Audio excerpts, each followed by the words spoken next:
Good evening. Thank you, Chris. And thanks to you at home for joining with us this hour. Rachel has the night off. Now, hopefully you're lucky enough to be coming off a nice long holiday weekend right now. Maybe you visited some family, or if you're a real hero, hosted some family. Maybe you went on a trip. Maybe you engage in some cherished holiday traditions, just like President-elect Donald Trump does. For 20 years, Donald Trump has spent the holiday at his golf club in Palm Beach, Florida. And this year's no different, although it is a little different for the residents of Palm Beach. Along with Trump's visits will come the road closures and tightened security. Each time the president-elect lands, there will be some delays in the sky and on the ground. Around his Mar-a-Lago estate, the Coast Guard is restricting boat traffic on the Intracoastal Waterway and on the ocean.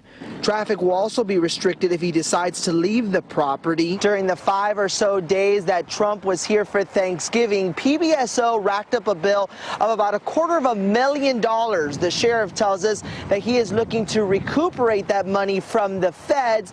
But one thing is for sure, it is likely that this price tag for this vacation will be much larger, since he'll be here through at least the first of the year. Presidents and presidents-elect do have a way of inconveniencing locals wherever they go, which is not to say that plenty of folks in Palm Beach aren't thrilled to have the president-elect of the U.S. calling their town a second home. But this isn't the first time Donald Trump has inconvenienced the city of Palm Beach. The first time was at least a decade ago, and it had to do with a flagpole, a really, really big flagpole. The town says Trump also never got a permit, never filed for landmark approval, and is breaking setback rules. Code enforcement claims Trump had 3 months to file for a permit, but chose not to. So Thursday, they had no choice but to start fining him. Trump has filed a $25 million lawsuit against the town, claiming it's singling out Mar-a-Lago while ignoring other big flags. The town says if there are other violators, they'll look into it. But right now, this fight is with Trump. Now, eventually, we can tell you Donald Trump was owing Palm Beach $120,000 in fines in that issue, and then he and the city did settle the suit. Palm Beach agreed to waive the fines, and Trump agreed that his club would make a $100,000 donation to a veterans charity, which is a nice thing. Now, you'd think that would be the end of the story, except as maybe an amusing anecdote about Trump's hair-trigger litigiousness. But then, less than 2 months before Election Day this year, the Washington Post's David Fahrenthold discovered Trump never donated that money to those charities at all. Instead, something called the Trump Foundation made those donations, and the Trump Foundation gives new meaning to OPP, other people's property, because it's funded almost entirely with other people's money. Right around the time that Trump was embroiled in this lawsuit against Palm Beach over the height of that flagpole, he was transforming the Trump Foundation, quote, into something rarely seen in the world of philanthropy, a name-branded foundation whose namesake provides none of its money. So Donald Trump solicits donations from wealthy people for the foundation, then doles that money out under his own name, which would be a weird and pretty misleading way to run a foundation, even if all that money was genuinely going to charity. But if that money is being used to settle Donald Trump's own personal business legal problems, that itself is illegal. That can be called self-dealing, and Trump used his foundation to do things like that again and again. There was the time a man who won a charity tournament at a Trump golf course sued Trump for refusing to pay out a promised $1 million prize. They also settled, Trump agreeing to donate $158,000 to a charity of the man's choice. That donation, which was a legal settlement Trump was required to pay, also ended up coming out of the Trump Foundation coffers, other people's money. Charitable foundations are also legally barred from making political contributions, but Trump used his to give $25,000 to the re-election campaign of Florida's Attorney General, who at the time was considering whether to investigate Trump University. Now, the Trump Organization always insists this was all the result of a cascade of clerical errors, though the foundation did, we want to note, pay the IRS a penalty for violating tax law on the issue. And then there are the paintings. You may remember these from the campaign. 2 paintings of Donald Trump himself, one going 6 feet tall, that Donald Trump bought using, yes, money from the charitable foundation. Now, on top of all the obvious crassness of using other people's money donated to charity to buy pictures of yourself, at least one of those paintings has been found decorating a wall at one of Trump's commercial properties, which tax experts say, duh, you are definitely not allowed to do with a charitable purchase. Now, you don't have to take my word for any of this, that Donald Trump was self-dealing with the foundation. You don't even have to take the Washington Post word for it or all the tax experts that have been consulted. All you have to do is take the word of the charity itself, the Donald Trump Foundation. Just take their word. We'll show you on the screen the box here. They basically cop to it in their new tax filings. On this box, you can see it. The IRS tells you, just check here if you've engaged in self-dealing. Yup, the foundation checked yes. And now there's some news about this foundation that Donald Trump apparently hoped you would miss because he used what we kind of think of as the mother of all news dump days to drop it, Christmas Eve. That is the evening that Trump chose to make the unusual announcement here that he says he will dissolve the foundation, quote, to avoid even the appearance of any conflict, adding that he's very proud of the fact that the foundation has operated at essentially no cost for decades with 100% of the money going to charity, end quote. Now, we can tell you tonight that percent figure is false. It is not true, as many who've covered the foundation have shown. Recall, the foundation paid the IRS that fine for an illegal political donation and has admitted to the self-dealing. Now, all that would have been enough to provide a poetically messy end to the messy and misleading saga of the entire Trump Foundation. But, folks, there is a little bit more. The foundation is still in so much hot water that it can't legally shut down anyway. That's according to the top cop in New York, where Trump's foundation and businesses are, of course, headquartered. The Trump Foundation is currently still under investigation by the New York Attorney General. And almost immediately after the president-elect announced his sort of unilateral plan to close it, the AG's office said, actually, he's not allowed to do that under the law until their investigation is complete. So Donald Trump cannot complete even this tiny gesture towards resolving his conflicts of interest. And let's be clear, this is a very tiny gesture. No doubt the demise of the Trump Foundation is welcome news to anyone concerned about good governance or good philanthropy, but it doesn't even get near the surface of the president-elect's financial entanglements.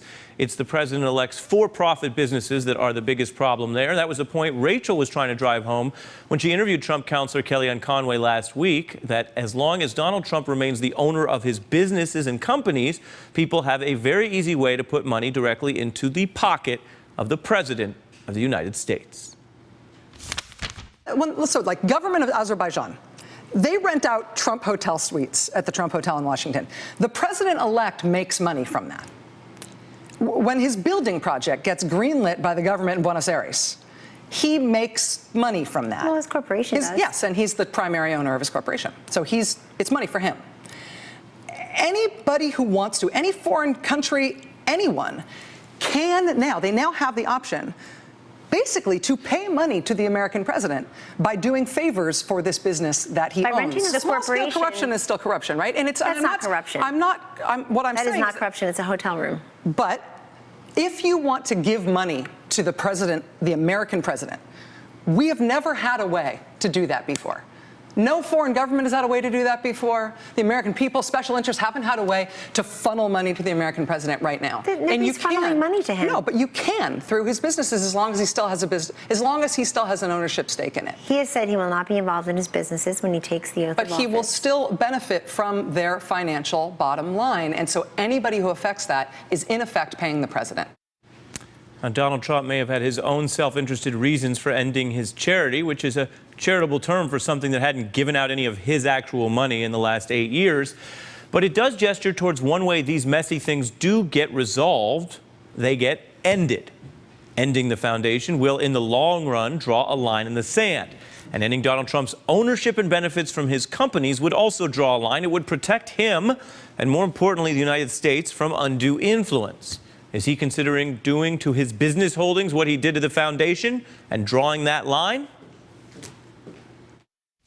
Is he going to give up ownership in his business? He has said he will do whatever is necessary to comply with the law and comply with the law He's and the never said that he was going to give up ownership. And are you making news here? No, I didn't say that. He said he will do whatever is necessary to comply with the law. But as long as he owns it, any benefit to his business goes to him.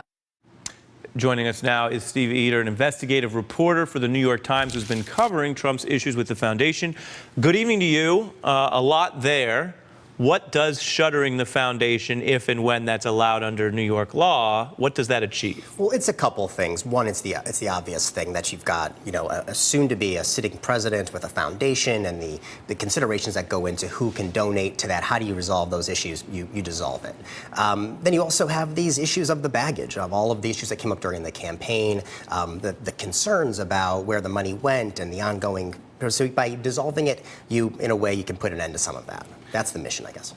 Would anyone have ever known much about the weird way the foundation ran, which is the most charitable way to put it, the paintings, the use of other people's money, had he not gotten as far as he did in the presidential race?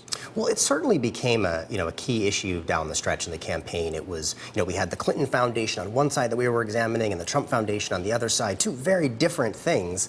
But it was the kind of thing that certainly brought a lot of headlines and a lot of intrigue and questions, and part of that vetting that went on, deep into the presidential campaign. Right, and what did that vetting find? I mean, it's fair to say this foundation didn't do normal charitable works. It had a lot of things that seemed to overlap with his self-interest, which would have been fine for a business to do, or a PAC. A lot of rich people set up PACs where instead of trying to pretend they're doing charity, they say, we have a political agenda. Then you can donate to all the attorneys general you want. Sure, there were all sorts of questions that came up, and the New York Attorney General was looking at it. It was, sort of a fraught situation that, exposed all sorts of questions and concerns about the way that this thing operated and how Donald Trump allowed it to operate. Do you think that there is any corollary from what's going on with the foundation to the larger question of conflicts of interest? Because there's a public storyline we've heard from Trump and his advisors that they can do whatever they want. He told the New York Times, legally, I can run my business and the country if I so choose. And then there is a suggestion, and your paper's reporting suggests this as well as others, that off the record, they are actually worried that this could consume a good bulk of his first term if they don't figure out some lines. Conflicts are certainly, it's a huge part of the discussion right now as we look forward to this, this presidency in days. It's a big part of what we're discussing. But one of the things that we've seen that we reported, the New York Times reported over the weekend, was the idea of like an overseer type person that'll be in there. Experts say that's probably not enough, but it's certainly a big part of the conversation right now. Yeah, does an overseer mean anything if they are still reporting into the family? Well, that's I guess one of those things that'll be seen. The experts are skeptical, but right. I think we're going to see this really playing out in bright lights. All right, Steve Eder, investigative reporter for the New York Times. Thank you for joining tonight. Still ahead, the president-elect's apparent penchant for making policy via, yes, Twitter. Well, it's taken a pretty strange turn recently. That and much more still to come. We will be right back.